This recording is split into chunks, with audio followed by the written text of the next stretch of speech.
Pertemuan 5 saya akan membahas merancang pengalamatan jaringan. Pengalamatan jaringan. IP address versi 4 ditetapkan oleh Internet Assigned Number Authority, IANA. Sistem pengalamatan terbagi atas IPv4 dan IPv6. Terdiri atas 32 bit pada IPv4 dan 128 bit pada IPv6. Menggunakan sistem bilangan biner dan bilangan desimal. Tipe IPv4. Private Address. Tidak digunakan pada jaringan internet. Diperkenalkan pada pertengahan tahun 1990 karena keterbatasan IPv4 addresses. Hanya digunakan pada internal networks. Harus ditranslasikan ke IP public agar dapat digunakan pada jaringan internet. Didefinisikan pada RFC 1918. Tipe IPv4. Special Address. Network Address dan Broadcast Address alamat pertama dan terakhir Dokter Network. Loopback 127.0.0.1 127.0.0.125.255.255.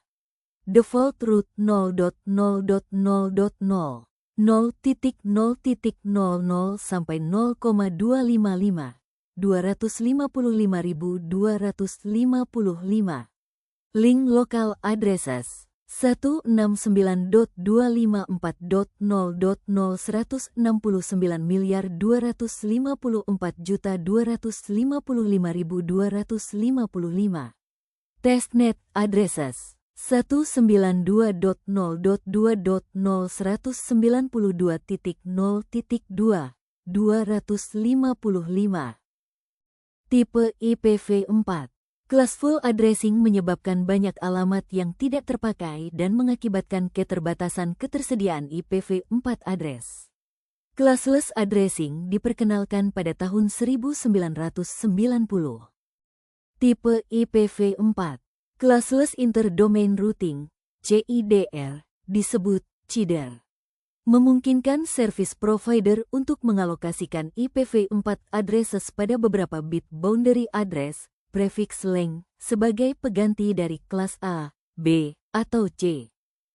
Penerapan IP address, static address, diterapkan pada sebuah interface host seperti printer, server, perangkat jaringan yang membutuhkan alamat statik.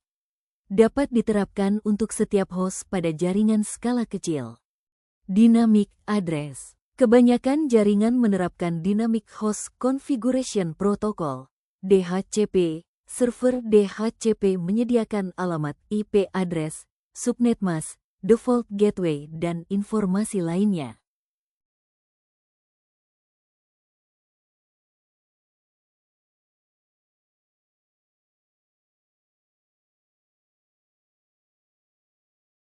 Subnetting. Kongesti pada jaringan. Semakin banyak host yang terhubung dalam satu media akan menurunkan performasi dari jaringan.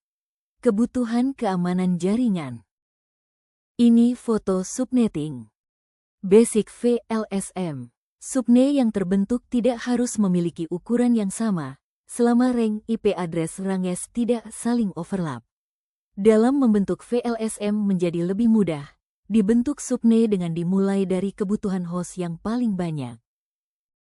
Kesimpulan pertemuan 5. Dalam menerapkan pengalamatan jaringan, menggunakan 3 metode pengalamatan dan dapat digunakan sesuai kebutuhan jaringan. IP address, subnetting, VLSM. Sekian, terima kasih.